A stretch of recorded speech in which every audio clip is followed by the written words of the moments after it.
আজি মই খাচী মাংস বনাম প্ৰেছাৰ কুকাৰত নবনালে ল'ৰাটোৱে খাব নোৱাৰে আৰু সেইকাৰণে প্ৰেছাৰ কুকাৰতে বনাম। আলুটো অলপ ভাজি লওঁ, ভালদৰে নাভাজিলেও হ'ব কাৰণ প্ৰেছাৰ কুকাৰতে যিহেতু বনাম মই আলু মাংসটো। আলুটো তাতে দি দিম, ভালদৰে সিজিয়ে যাব এনেও। এই তেলতে মই আকৌ তেল দি দিছোঁ। সম্ভাৰত মই দিম তেজপাত, শুকান জলকীয়া, লং, ইলাচি, দালচেনি। এতিয়া মই পিঁয়াজটো দি দিম,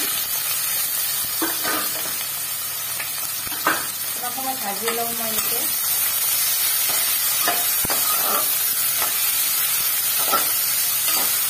লাল নোহোৱালৈকে ভাজি দিম।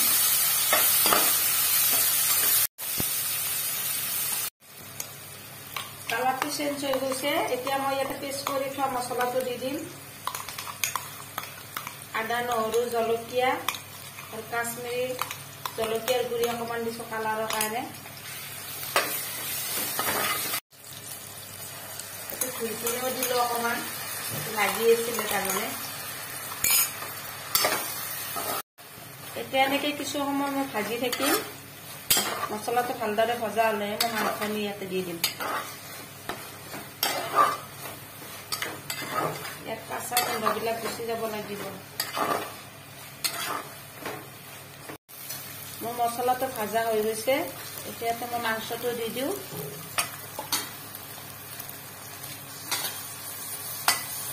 মছলাৰ পৰা ধুনীয়াকৈ তেলটো বাহিৰ হৈ আহিছে।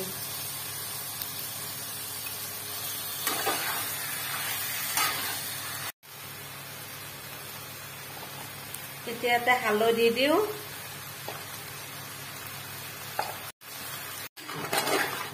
হালধি নিমখখিনিও দিলোঁ। এতিয়া ভালদৰে ভাজি থাকিম।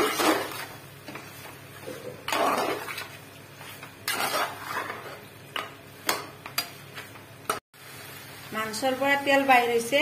এতিয়া মই আলুটো দি দিলোঁ ইয়াতে। কিছু সময় এনেকৈ লাৰি তাৰপিছত পানী দি দিম মই।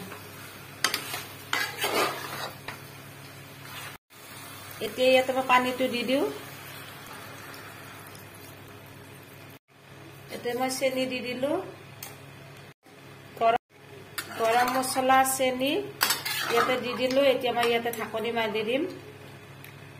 2টা চিটি হ'লেই হৈ যাব।